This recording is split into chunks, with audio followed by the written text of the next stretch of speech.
Free loadouts are a great feature in Arc Raiders, especially when used right. At the time of recording this video, they are unlimited uses with no timers in between, so use them as much as you want. In this video, I'll be providing you with tips to increase your free loadout extraction rate, some do's and don'ts, and more. In case you don't know what the free loadout is, it is a preset loadout the game lets you load in with instead of taking your own gear. Although everything it gives you isn't the best, it's still viable enough to take down some Arc and PvP if you want. Extracting with the free loadout will give you everything it loaded you in with, as well as the items you found. If you have any quests or feats you're working on, you can do those on your free loadout as well. I recommend putting some skill points into survival to unlock in-raid crafting. Being able to craft supplies on a free loadout really helps. Off the bat, these loadouts are great for exploring new maps and heading to do quests in areas you're unfamiliar with. While running free kits, you are not guaranteed to be running against other players with free kits, so expect geared and free kit players.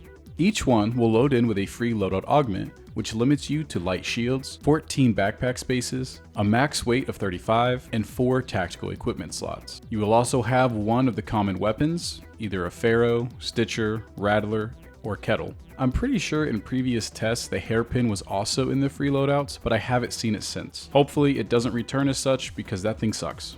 You'll receive a stack of ammo, 1 grenade, 2 bandages, and a third item. The third item will either be a second grenade, a piece of equipment like the zipline and barricade, or another health item like the adrenaline stem or defibrillators. Lastly, you'll have a light shield and a dream.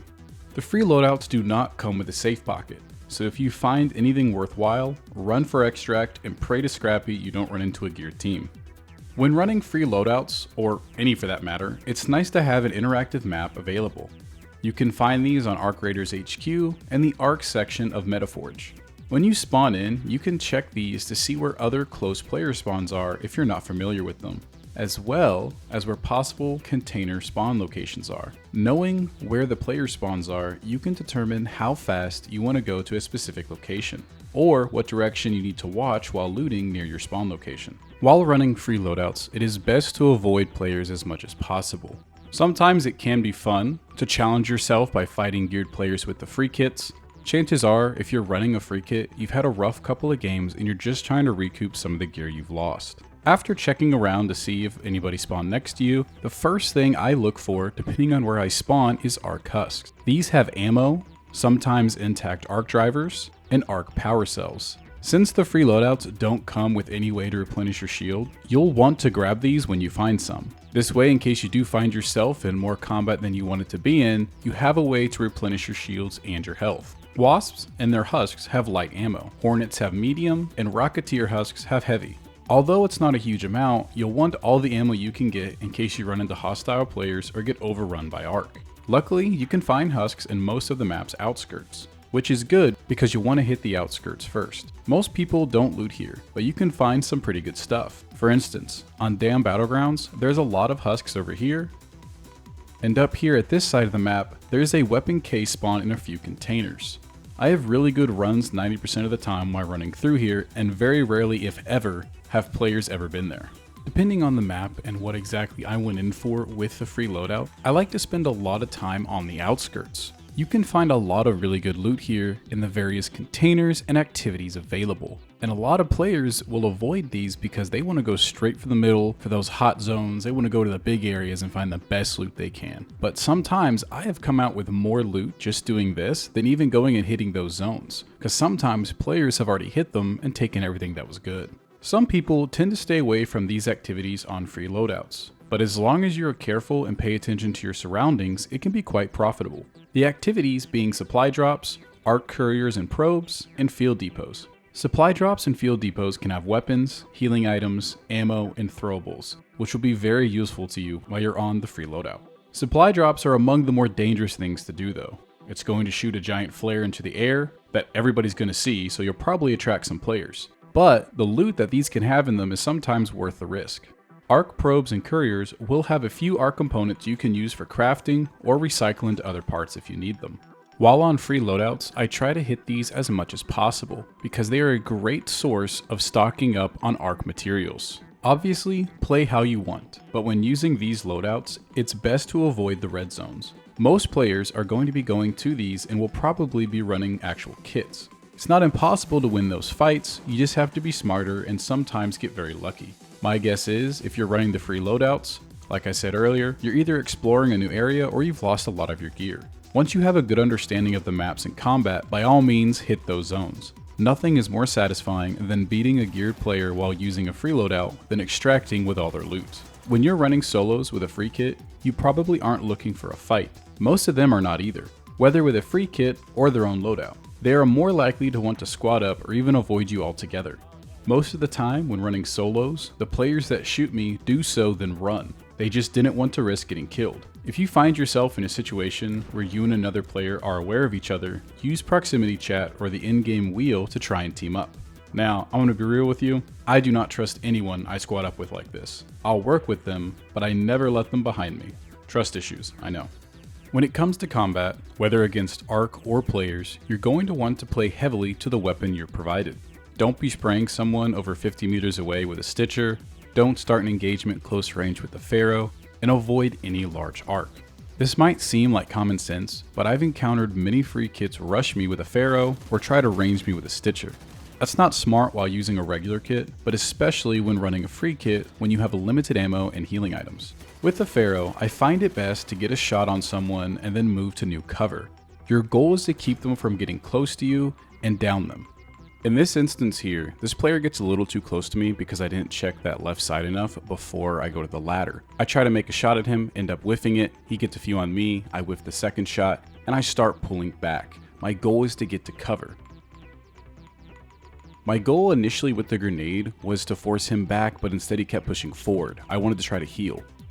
Since he decided to push forward, I backed up to the next cover and I started playing around that.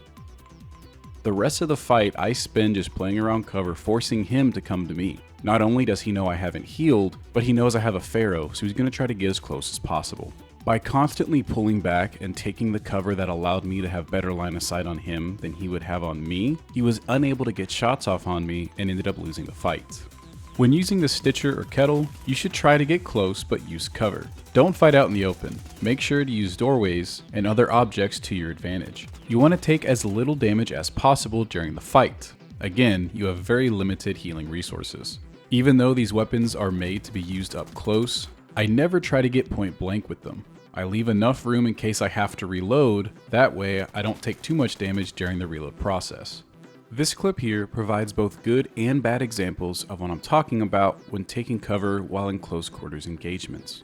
With the first player, once I see him and begin to engage him, I start backing up, ensuring I still have cover the entire time. That way, when I ran out of ammo, whether he was down or not, I could reload and cover. With the second individual, I continue to push out towards him instead of backing up to my right during the engagement. Had I backed up to my right, back where I came from, during that gunfight right there, I wouldn't have taken much or any damage due to the cover. Now with the Rattler, man, I hate this weapon. Call it a skill issue, but I don't think I've ever won a PvP engagement with the free kit Rattler.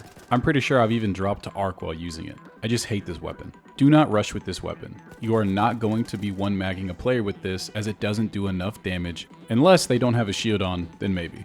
If I fight players with this, I make sure to have a place to run off to if things go south, which they do all the time when I get this weapon. When it comes to ARC, unless you have the Pharaoh kit or some impacts, it's best to avoid anything stronger than the Wasp. Even the Wasp can be a pain at times with light ammo.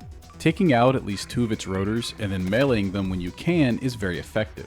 You can also save ammo while doing this. The impacts, if you get one, can one-tap ticks, fireballs, pop, snitches, spotters, and wasps. The Hornets will take 2. Unless you're a Chad man, just avoid all higher tier ARC while on a free kit. Rocketeers, Leapers, Bastions, Bombardiers, anything higher than that. You are not winning those fights. While looting around, if you find showstoppers, Hornet drivers, or lures, definitely grab them. If one of the ARC is getting too close to you and you don't have the ammo to fight it, or it's one of the bigger ones I mentioned, you can use the lure to move their attention away from you. The showstoppers and Hornet drivers can also stun the ARC as well as other players. It will stun the ARC longer than it will stun the players, but with both instances it'll give you enough time to get away or even put in some damage if you want to fight it. When you go to extract, I like to find the extract closing the earliest and use that one. You'll hear players complain about extract camping, and again, I'm sure it happens, but I've never ran into them at these. The only time I don't go to the next one closing is if it's right next to a hot area. The players there will hear it and are bound to advance on it. I know I usually do. Scout the extract for a few moments from a safe place before activating, just to make sure the coast is clear. After that, activate it and find a safe place to wait for its arrival. Once it's open, check your surroundings again, then head in and extract. If a player is already using it, I'll sneak up to it and jump in as soon as the doors start closing. This way, if they are violent and decide to down me, they won't be able to finish me, and I'll still get my loot.